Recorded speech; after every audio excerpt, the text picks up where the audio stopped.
예, 우리 말씀 보겠습니다. 말씀은 요한일서 4장 18절 말씀 되겠습니다.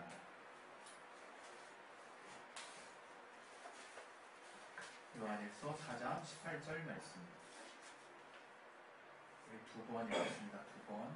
요한일서 4장 18절. 우리 찾으셨으면 다 같이 한번 읽겠습니다. 시작. 사랑 안에 두려움이 없고 온전한 사랑이 두려움을 내어 쫓나니 두려움에는 형벌이 있습니다. 두려워하는 자는 사랑 안에서 온전히 이루지 못하였느니라. 사랑 안에 두려움이 없고 온전한 사랑이 두려움을 내어 쫓나니 두려움에는 형벌이 있습니다. 두려워하는 자는 사랑 안에서 온전히 이루지 못하였느니라. 아멘. 이 말씀 통해서 하나님이 우리에게 또 깨달음을 주시고 말씀을 삶의 구체적으로 적용할 수 있도록 또 교회 또 우리의 삶에 또 우리의 지경에 주시는 말씀으로 받을 수 있도록 도와달라고 예수의 한번 기도하겠습니다. 예수요! 하나님 아버지, 하나님 우리에게 주시는 이 말씀 통해서 우리가 깨달을 수 있도록 아버지 성령으로 충만해 주시고 도와주시옵소서. 아버지 주여 성령을 알게 주시고 도와주시고 주시옵소서. 주께서 역사하시고 또 붙들어 주시고 정말 인도해 주시옵소서. 주님이 알게 하시고 귀한 은혜를 따라서 정말 우리를 또 평안 가운데 인도해 주시고 또 온전한 말씀 가운데로 인도해 주시옵소서.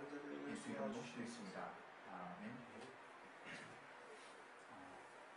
우리가 삶을 살다가 하도 실수하는 것들이 많아가지고 하루를 봐도 이렇게 돌이키고 싶은, 물론 엄청 후회해가지고 그날이 다시 왔으면 하는 날들도 있지만 그렇지 않은 날들이라 할지라도 워낙 실수가 많으니까 크고 작은 실수들 때문에 다시 리셋하고 싶은 마음이 이렇게 들 때가 있어요. 예전에 그 여홍철이 이렇게 몇 해가지고 자기가 직접 개발한 기술로 올림픽에 나가가지고 이렇게 막 이렇게 도움닫게 해가지고 확 뛰는데 잠깐 삐끗했을 때 보는 우리도 워낙 기술 고난이도라 높은 점수로 이제 금메달을 따긴 했지만 저기서 삐끗했을 때 좀 완전하게 했으면 하는 이런 마음들이 있죠. 그래서 우리는 뭔가 완전하고 온전한 어떤 상태에 대한 어떤 바람, 소망, 그런 어떤 생각들을 평소에 계속 가지고 있어요. 그것은 이상한 게 아니거든요. 그런데 여기서 우리가 하나 더 이제 알아야 될 것이 무엇이냐면 우리 하나님이 완전한 분으로서 우리를 어떻게 지으셨는지를 생각해 봐야 된다. 이제 이렇게 생각하는 겁니다. 무슨 말이냐? 하나님이 우리를 어떻게 지으셨을까? 흙으로 지으셨죠. 그러나 제가 지금 드리려고 하는 말씀은 무엇으로 지었느냐가 아니라 하나님이 우리를 어떠한 상태로 지으셨을까? 불완전한 상태로 지으셨을까? 아니면 뭔가 뒷담한 상태일까? 아니면 그 자체로 온전치 않은 상태일까? 이런 여러 가지 가정을 할 수 있어요. 그러나 그거 모두가 다 틀렸다는 걸 우리가 누구보다 잘 알고 있죠. 내가 상식적으로 안다고 하더라도 아니면 그냥 이성적으로 그냥 배워서 안다고 할지라도 하나님이 우리를 지으심은 완전하게 지으셨다고 하는 사실을 부인하는 사람 별로 없을 거예요. 정말 우리 인간이 완전하게 지음을 받았거든요. 물론 그것이 직접적인 연관이 어떻게 있을지는 사실 잘 모르지만 하나님의 만족, 하나님이 기뻐하였더라 하는 부분들을 통해서 우리는 우리의 지으심이 하나님의 큰 기쁨 안에 있었구나 하는 것을 또 알 수 있고 우리가 하나님의 뜻 안에서 완전하게 지음을 받았구나 하는 것들도 알 수 있는 거예요. 여기에 큰 힌트가 있다고 저는 생각합니다. 다시 말하면 뭐냐? 우리 인간은 온전함을 추구하는 존재이기보다 더 이전에 온전하게 지음을 받았다는 거예요. 하나님이 우리를 지으신 그 목적 그대로 완전하게 지음을 받았다고 하는 게 저는 저와 여러분의 신앙의 또 하나의 또 근본 중에 하나로 잘 자리 잡았으면 좋겠어요. 우리가 늘 고민하는 게 뭡니까? 조금만 더 잘했으면, 이걸 좀 했으면, 이거 하나만 더 틀렸으면 100인데 100점 맞았으면, 내가 여기 이거만 조금만 됐으면 하면서 우리는 계속 그 완전함 내지는 온전함을 추구해 나가거든요. 근데 거기서 딱 머무른다 이거예요. 거기서 딱 머무르고 더 나아가서 뭐냐? 내 상태는 온전하지 못하고 그 뭔가 온전한 그 이상적인 상황과 나와의 그 괴리감을 통해서 나는 계속적인 어떤 불안감 내지는 계속적인 어떤 내 안에 채워지지 않는 그 불만족스러움을 갖고 사는 건 아닌가 이런 생각이 들 때가 있어요.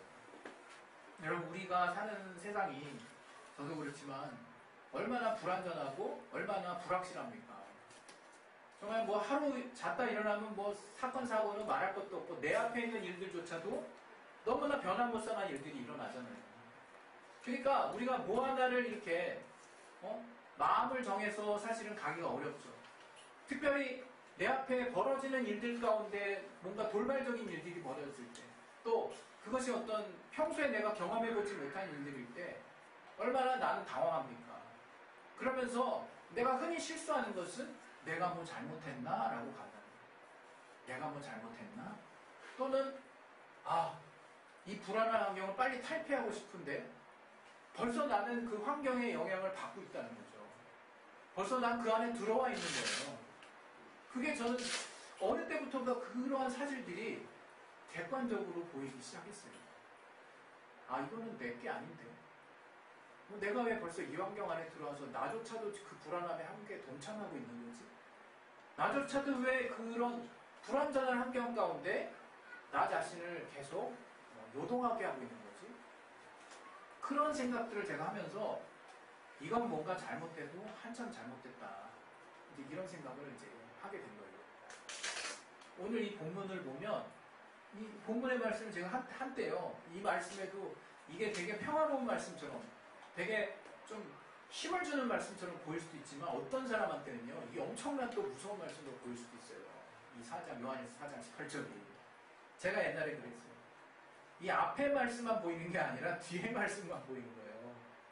앞에 말씀이 보이는 게 아니라 사랑 안에 두려움이 없고 온전한 사랑이 두려움을 내어 쫓나니 하니까 하나님의 사랑이 두려움을 내쫓는구나 이렇게 생각되는 게 아니라 두려움에는 형벌이 있음이라 여기부터 이제 저한테 각인이 되는 거죠.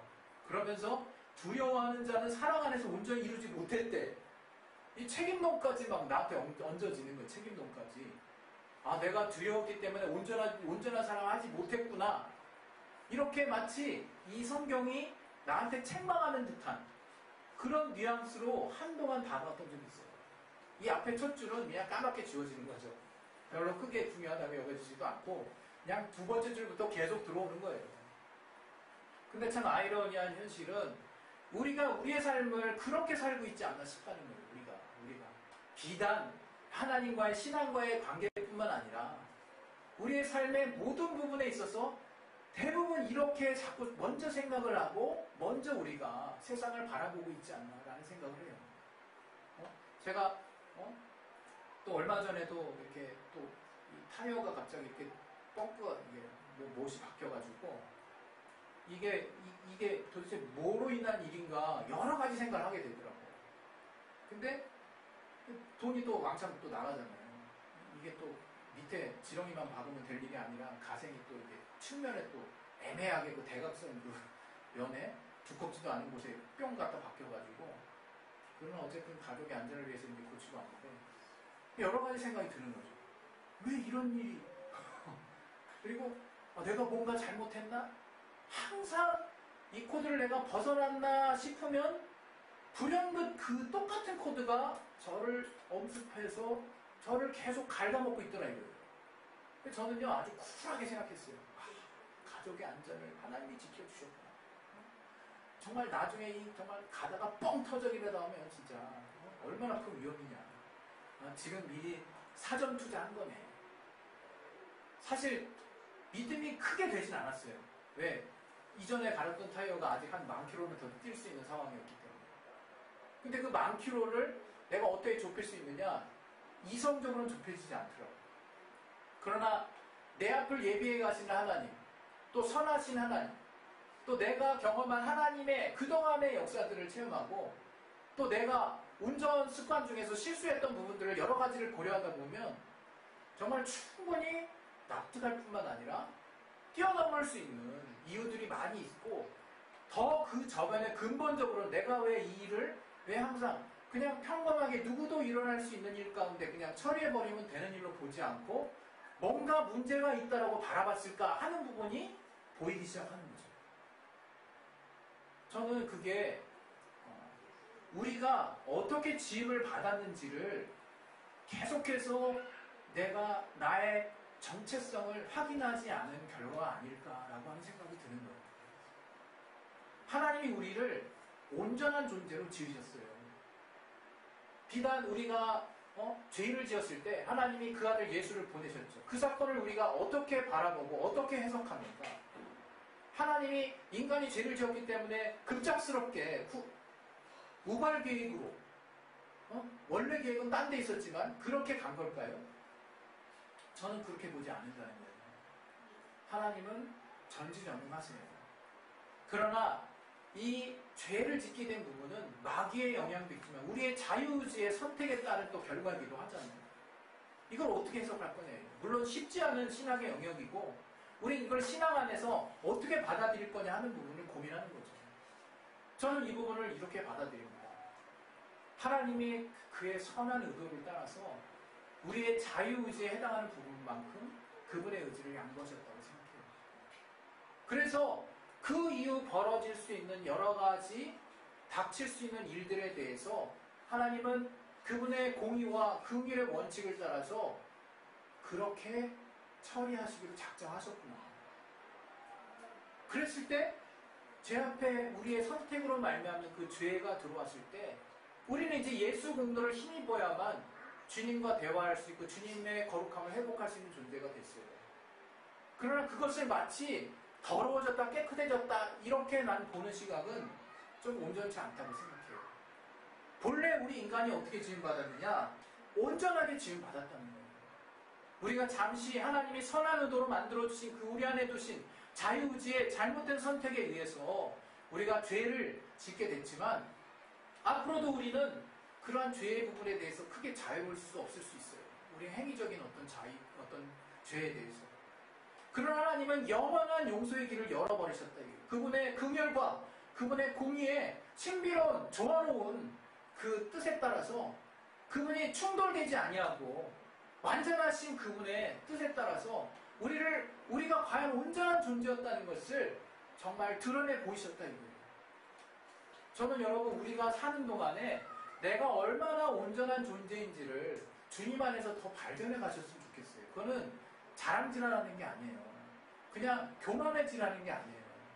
그것은 바로 우리가 예수를 만난 순간 내가 어떠한 자구나 하는 것들을 발견하는 우리의 정체성의 가장 시초가 내가 하나님이 그분의 목적대로 나를 가장 완전하고 온전하게 지음받은 존재라고 하는 것을 깨닫는 데에서 시작한다고 생각하는 거죠. 그럼 우리가 죄를 깨닫고 하나님의 은혜를 깨달았다면 그 다음에 그런 나는 도대체 어떻게 지음을 받았는지를 정말 혹심 가지고 내가 신앙생활 가운데 발견하셨다면 제가 말씀드린 것들에 대해서 여러분이 무엇을 말하는지 알 수 있을 거예요. 여러분 우리는 온전한 존재로 지음받은 겁니다. 온전한 그릇으로 지음받았어요. 그 안에서 우리가 이제 하나님 앞에 하나님이 우리를 어떻게 사랑하셨는지 또 내가 그 하나님의 사랑을 어떻게 세상에 온전하게 펼칠 수 있는 존재인지를 깨달으셔야 되는 거예요. 내가 부족하니까 자꾸 하나님이 늘 채워주시기만 하고 나는 늘 부족한 가운데 하나님이 어디나 찾기만 하고 그런 존재가 아니라 늘 하나님은 나와 함께 하셔서 이제 하나님이 나와 함께 하시는 이제 나 자체가 이전의 첫 아담 때보다도 더 업그레이드된 상태로 자녀된 신분으로 늘 그 정체성을 가지고 온전한 상태로 주님과 동행하고 있는 거예요. 이제 본래 하나님이 창조하신 그 목적대로. 그래서 우리가 이제는 우리의 주변을 바라볼 때 우리의 세상을 바라볼 때 내가 하나님이 내게 맡기신 그 온전함을 발휘할 수 있는 그런 능력이 있는 자로 나 자신을 인정을 하셔야 돼요. 내가 뭔가 일이 생기면 그 순간 나는 온전한 그 상태에서 벗어나는 게 아니에요. 뭔가 영향을 받아서 내가 갑자기 뭐가 빵꾸가 뻥 나는 것도 아니에요. 아무것도 변화되는 건 없습니다. 우리 주변에 더 임팩트 있는 뭔가가 있을 뿐이지. 그러나 나에게 세상을 이긴 이김이 이것이니 너희의 믿음이니라 얘기했잖아요. 그 믿음의 실상이 뭡니까? 하나님이 나를 사랑하심을 받아들이는 거예요. 온전하게 받아들이는 거예요. 왜? 내가 원래 온전한 자였으니까. 이제 그 죄의 문제가 해결되니까 하나님의 사랑이 온전하게 받아지더라 이거예요. 받아진 그 사랑, 그 사랑을 가진 존재로서 나는 이제 주변을 보는 자가 되는 거예요. 저는 우리 그리스도인 모두가 뭔가 치열하게 막 그냥 간당간당하게 그 바로미터를 겨우겨우 올라가는 그런 어떤 그런 삶을 사는 것이 아니라 이미 내가 정말 독수리가 조감도처럼 독수리가 위에서 쫙 조감해보는 그 밑에 경치를 보는 것처럼 아 여기 이 문제 생겼구나. 이거는 내가 여기 있으니까 이건 여기서 이렇게 해서 이렇게 해결하면 되는 문제지. 그래 이거 지금 나한테 크게 다가오지만 소리가 크지만 이건 여기 있는 문제야. 이렇게 내가 과연 어떻게 지음받은 존재로서 하나님의 사랑에 대한 정체성이 내 안에 어떻게 자리매김된 자로서 내 주변을 바라보느냐가 관건이다. 이거 관건. 여러분 한번 그 생각 해보셨나요? 만약에 우리가 삶을 사는 것 자체가 목적이라고 한다면 그거에 한번 충실해보세요. 일이고 뭐고 다 필요 없어요. 그냥 산에 나가서 몸 건강하게 잘 살면 돼요. 행복하게 살면 돼요. 그러나 우리가 왜 이렇게 복잡하게 사니까? 뭔가 의미를 뒀기 때문이겠죠. 우리가 그 의미를 준 부분들에 대해서 매입은 안 됐다 이거예요. 우리는 참 하나님 내 안에 두신 가치가 너무 귀해요. 그거 하나 그냥 내가 잘 보존하고 살아도 사실은 의미 있는 거예요. 우리 사회나 세상에서 말하는 또 여러분에게 주입해준 어떤 가치들 위해서 여러분의 하나님 안에서 주관적으로 발견한 하나님이 여러분의 보편적으로 알게 하신 가치들을 흔들어 놓지 마세요. 하나도 쓸데없는 짓입니다. 여러분 우리가 어떻게 살 것이냐 이제 우리가 우리의 삶에 좀 더 또 삶의 또 풍요로운 만족감이라는 것들 더 채우고 싶어서 또 여러 가지 것들을 또 의미 있게 조금 더 가치 있게 하고 싶어서 다 중요한 것들이지만 제일 중요한 건 하나님 안에서 내가 온전하게 지음받았다는 거예요. 그래서 그 하나님이 믿음 안에서 그 온전한 사랑을 내가 콱 받아버리기 때문에 두려움이 있을 기회가 없다는 거예요. 오늘 말씀이 무슨 뜻이느냐 너 이제 두려움은 큰일 나 이 뜻이 아니에요. 내가 주님의 온전한 사랑을 받아버렸더니 두려움이 생겨날 기회조차 없어서 형벌이 내게 일어날 수가 없는 존재가 되어버렸다는 거예요. 우리가 왜 마귀는 우리 안에 두려움 가지고 이간하고 그 두려움을 가지고 죄의식 나게 하고 그걸로 정죄하고 그걸로 형벌하는 존재인데 두려움이라는 것 존재 자체가 하나님이 내게 주시는 그 믿음 안에서 쉽게 소진돼 버리거나 빨리 전환돼 버리거나 아예 없어져 버리니까 형벌할 수 있는 거리가 없다는 얘기지. 너 두려움은 형벌이야? 이렇게 말하는 게 아니라는 거예요. 그래서 그 하나님이 주신 온전한 사랑이 우리에게 무기가 될 수 있는 거예요. 마지막으로 저는 여러분에게 드리고 싶은 말씀은 뭐냐? 우리가 분명히 똑같은 상황을 계속 체험하면 우리가 내성이 생겨요. 여러분. 연단이라는 게 되죠. 분명히 하나님의 자녀에게 하나님이 연단시키는 부분이 있습니다. 그럼 여러분 자꾸 오해하시는 것 같아요. 그걸로만 주님의 자녀가 되는 게 아니에요. 우리는 이미 주님의 자녀예요. 제일 중요한 거는 내가 하나님의 자녀라는 정체성이 있어야 그 뿌리를 통해서 근육도 생기고 뭔가 살도 뭐 거기 붙고 뼈에 힘도 생기고 힘줄도 생기고 이렇게 되는 거라는 거죠. 근데 그게 흔들리면 다 흔들리는 거예요. 내성 키워보면 뭐합니까? 기초가 흔들리고 있는데 저는 여러분에게 담대히 말씀드립니다. 우리가 세상을 살아나가는 힘은 주님이 우리를 사랑하신 그 사랑을 받아들인 그 믿음 안에 있어요. 여러분 그 믿음 외에는 없어요. 그리고 우리가 살면서 하나님이 경험하게 하시는 여러 가지 충격파들은 먼저 충격 왕창 받으라고 하시는 게 아니라 그 내성, 그 하나님이 근본적으로 나를 어떻게 지으셨는지 하는 그 온전한 존재에 대한 그 힘을 가지고 내 주변을 바라보라 이거예요. 그럼 다 하수도 아니야. 그냥 밑에 있는 것들이에요. 내가 객관적으로 볼 수 있는 일들이에요. 그 가운데 여러분은 중요하게 여기는 가치들을 붙잡으시면 돼요. 그 선택은 어렵잖아요. 그러나 이것이 폭풍처럼 크게 다가오고 내 가치조차 흔들릴 만큼 나를 어렵게 하는 상황들처럼 내가 받아들이면 선택할 수 있는 여지가 없어집니다. 그냥 그걸 빨리 해결하는 일밖에 없어요.